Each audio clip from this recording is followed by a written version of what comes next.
कल्पना गर्नुहोस्, एउटा खेल जसले युद्ध रोक्यो, एउटा ट्रफी जसको लागि देशहरू रोए र एउटा सपना जसले करोडौं मानिसलाई एक बनायो। आज हामी हेर्नेछौँ फिफा वर्ल्ड कपको पूरा इतिहास। सन् 1930 देखि 2026 सम्मका सबैभन्दा रोचक तथ्य, महान खेलाडीहरू, चर्चित पार्ने अफसेट र इतिहास बदल्ने क्षणहरू।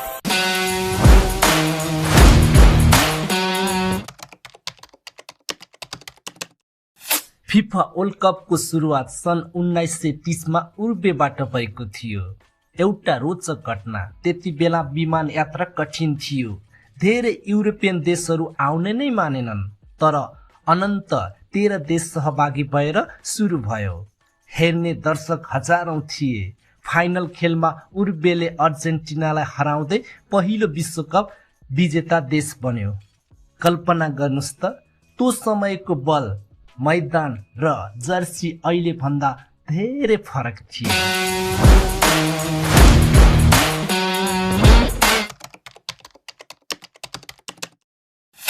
4 वर्षमा हुने यो कुम्भ मेला सन् 1934 मा इटालीले आयोजना गर्यो।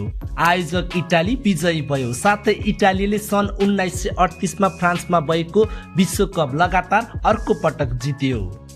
त्यसपछि पुरा विश्व दोस्रो विश्वयुद्धमा गुज्रियो। त्यसकारण सन् 1942 र सन् 1946 को विश्वकप हुन सकेन।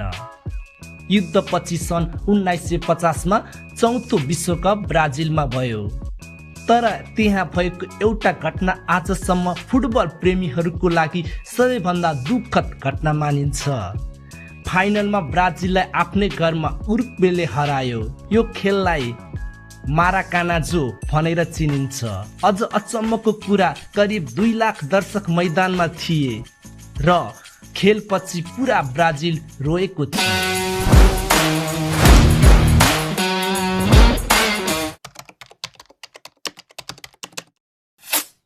पाँचौं विश्वकप सन् 1954 मा स्विजरल्यान्डमा भयो। त्यस बेलाको पश्चिम जर्मनले उपाधि जितेको थियो। महान खेलाडी, फुटबलका राजा। सन् 1958 मा भएको 6औं विश्वकपमा मात्र 17 वर्षको उमेरमा उनले ब्राजिललाई पहिलो पटक विश्वकप जिताउन अविस्मरणीय भूमिका निभाए। पेलेले त्यसपछिका सन् 1962 र 1970 विश्वकप पनि जिताए। यो रेकर्ड आजसम्म कसैले तोड्न सकेको छैन। त्यसै भनिएको होइन ब्राजिल र फुटबल नङ मासु हो भनेर। अझ सन् 1970 को ब्राजिल टिमलाई धेरैले इतिहासकै महान फुटबल टिम मान्ने गर्दछ।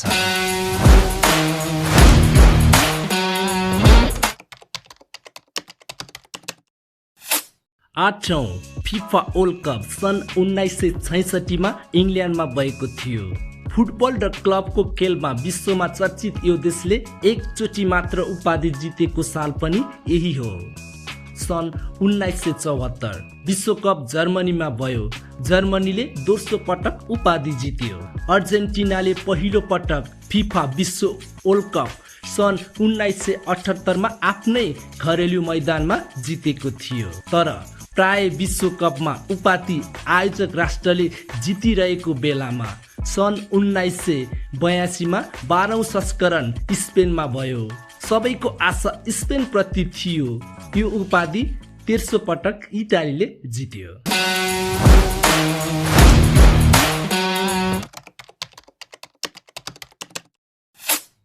सन् 1986 को 13औं विश्वकप आयोजक थियो मेक्सिको। यो विश्वकप पूर्ण रूपमा डियागो म्याराडोनाको नाममा प्रसिद्ध भयो। फाइनल खेलमा उपाधिको लागि म्याराडोनाले गोल नगरे पनि उनले हातले गोल गरेको तर रेफ्रीले नदेखेको यो गोल हाइन्ड अफ गड भनेर चर्चित भयो। साथै त्यही खेलमा म्याराडोनाले अर्को यस्तो गोल गरे जहाँ उनले आधा मैदानबाट खेलाडीलाई छलाउँदै गोल गरे। यो गोललाई गोल अफ द सेन्चुरी भनेर चिनिन्छ।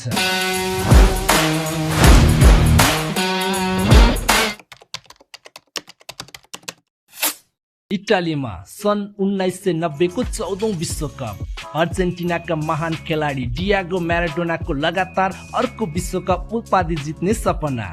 फेरि फाइनलमा जर्मनीसँगै भिडन्त। यो पश्चिम जर्मनको अन्तिम विश्वकप पुरा फाइनल खेल तनाव थियो।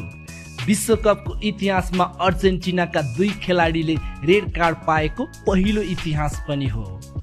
84औं मिनेटसम्म 0-0 को स्कोर 50औं मिनेटमा जर्मनीले पाएको पेनाल्टी गोलमा परिणत भयो। जर्मनले उपाधि 13 पटक जित्यो।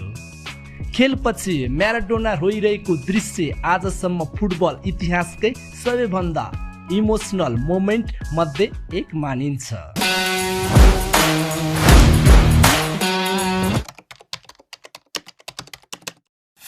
ब्राजिल फुटबलको सर्वश्रेष्ठ इतिहास सन् 1994, 1998 र 2002 लगातार विश्वकप फाइनलमा पुगेको इतिहास। सन् 1994 र 2002 विश्वकप उपाधि समेत जित्यो। रोमारियो, रोनाल्डो, रोनाल्डिन्गो, रोबर्टो कार्लोस जस्ता स्टारको उदय। उनीहरूको खेल वर्षौंसम्म चलिरह्यो। अर्कातर्फ सन् 1998 को विश्वकप फ्रान्सले आयोजना गर्यो।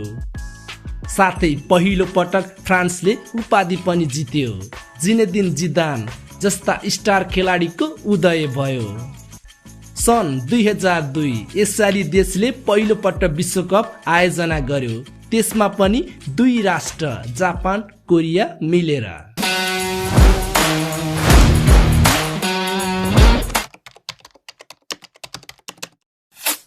सन् 2006 विश्वकप जर्मनीमा भएको थियो।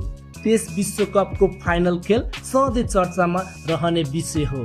फ्रान्सका स्टार खेलाडी जिनेदिन जिदानले खेलको एक्स्ट्रा टाइममा अचानक माटेराजीको छातीमा हेडबट हाने। पुरा स्टेडियम सक भयो। जिदानले रेड कार्ड पाएर बाहिरिए। खेल पेनाल्टी सुट आउटमा गयो। इटालीले फ्रान्सलाई पराजय गर्यो। फ्रान्सको नराम्रोसित सपना टुट्यो।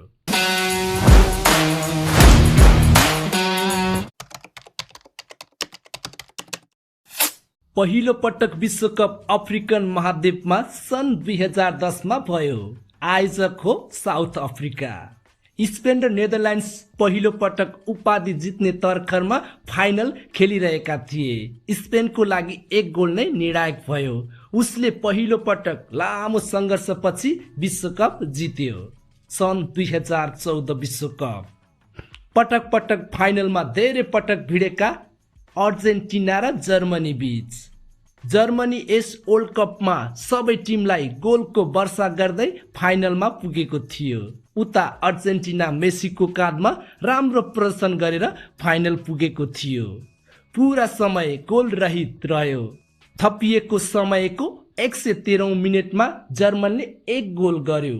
यो गोल नै जर्मनको लागि 4औं पटकको उपाधि दिलाउने गोल बन्यो।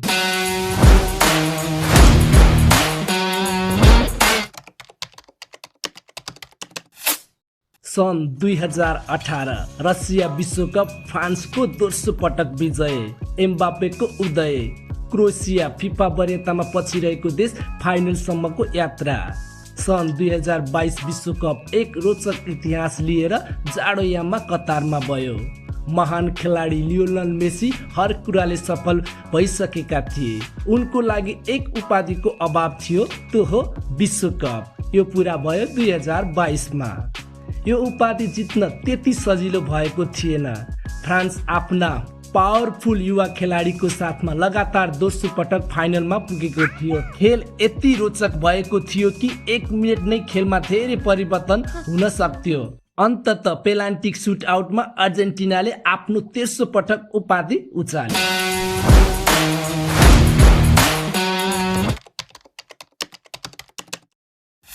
आउँदैछ 2026 फिफा वर्ल्ड कप। यो विश्वकप हर किसिमले रोचक हुनेवाला छ। 3 देशमा आयोजना, अमेरिका, क्यानाडा र मेक्सिको। 32 टिमबाट बढेर 48 देशको सहभागी। इतिहासकै 100 भन्दा बढी खेल। फुटबलको महाकुम्भ विश्वकप दर्शक खेलाडी सबैको रोचक विषय हो। यस पटकको उपाधि कसले जित्ला जस्तो लाग्छ? कुन खेलाडी चम्केलान्? कुन देशले नसोचेको प्रतिस्पर्धा गर्ला? तपाईको विचार र कमेन्ट गर्न नभुल्नुहोला।